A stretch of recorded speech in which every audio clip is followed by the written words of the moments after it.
Hey guys, welcome back to my channel. This is a 2014 R8 V10. The R8 is one of the most iconic supercars of all time. Today we're going to take out this Audi R8 and see what makes it one of the best entry-level supercars in 2023. 2014 R8 brought quite a few changes from the initial first-gen R8. Taking a quick look around the car, it's basically a facelift. So, new revised, more modern headlights, different front grille.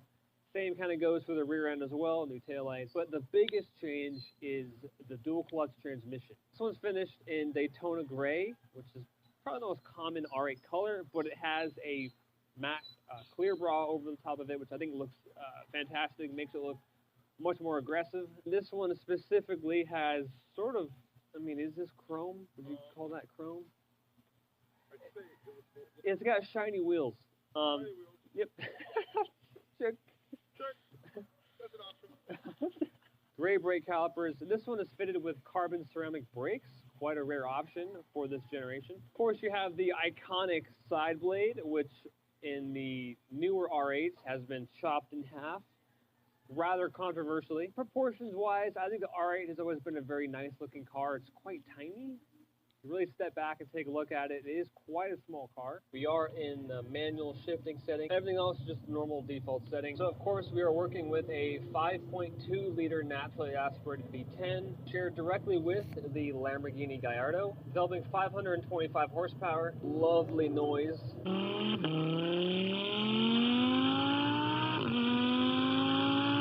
Of course, naturally aspirated, so zero lag. Everything is immediate. Revs to 8,500 RPM. I think it rides quite nice.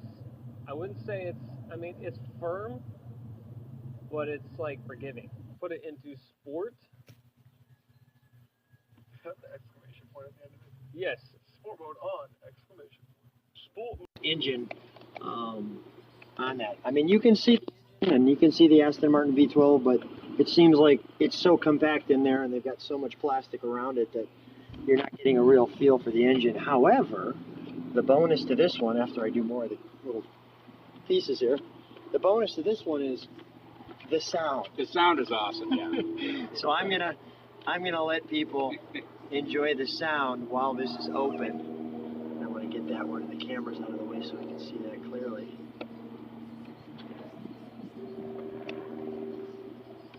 Nicely done there. So now that we have all the badges, let me show that, just stay with it. Let me just show that what the hood looks like open too. That's kind of a cool look with the hood like that.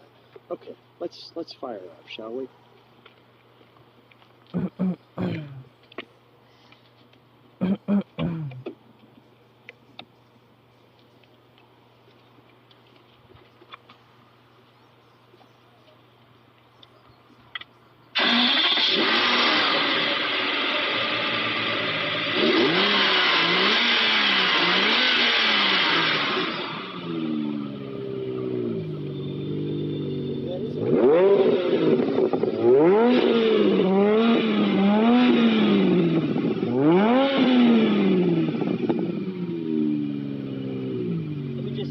For a second, Mark.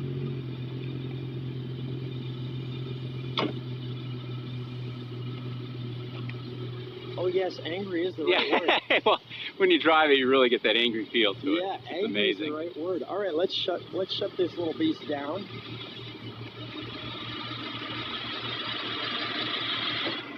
One other neat thing about this car, and I'll show you on the passenger side. Yeah.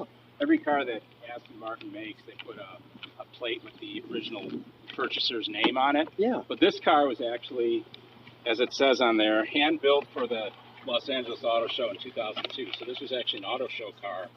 And according to the paperwork that I have on it, it seems like it was on the show circuit for maybe a year or two because it wasn't even sold into a private hands from Aston until like 2 years later. Which is why we have the maybe the stick. Maybe the stick was yeah, it could be maybe showcasing that. I think one thing they're probably showcasing, it's got a Becker AM/FM radio that has a very early navigation system and it's really clunky. Okay. And it just kind of has like this LCD display to give you directions. It's really archaic now, but back then it was probably state of the art. Sure. You know, 15 years ago. Well, let's shut that hood.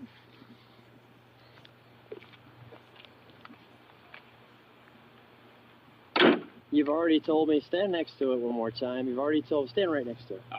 You've already told me why you've purchased it. What's the reaction when people are driving? Did they get it, or is it kind of under the radar? I think it's kind of under the radar a little bit, just because most people, if they see this car for the first time, they don't know what it is, they'll confuse it with a Jaguar, because it is based, the chassis is based on a Jaguar XJS, but the body styling is, you know, an Ian Cullum design, and most car magazines really say that this is one of the most beautiful cars ever built, just because it's just such flowing lines, and I think people appreciate that, and then they hear it, and they just kind of go, wow, it is something special, even though they're not exactly sure what it is. So it's wonderful when you start up. Mark, always a pleasure. Thanks for being on My Cars.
Hey kids! Do you have a favorite dream? I have many.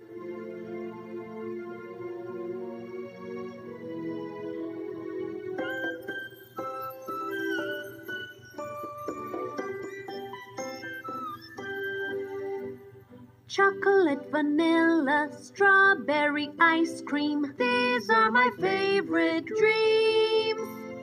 Row, row, row in a boat downstream. These are my favorite dreams. Winning a game with my hometown team. These are my favorite dreams. Whistling the tune of my favorite theme. These are my favorite dreams. Hovering, I just go out and hover. It's stressful getting it out there. It takes, you know, an hour to pack it up, an hour to set it up. But once you get in the water and you're just flying around, it's super fun. I've taken a couple dates on it. It was, you know, tends to work out pretty well. So the engine in this particular Tacoma SR5 is a 2.7-liter four-cylinder that Toyota makes specifically for their truck-based vehicles. And quite frankly, its output is laughable. This thing is apparently generating 158 horsepower and 180 pound-feet of torque. I'm not even going to bother to compare that to its contemporaries. A 2006 Subaru Baja, a car that went out of production 15 years ago, was pushing out 165 horsepower, 7 more than this, and 166 torque out of a 2.5-liter engine, and again, that was 15 years ago.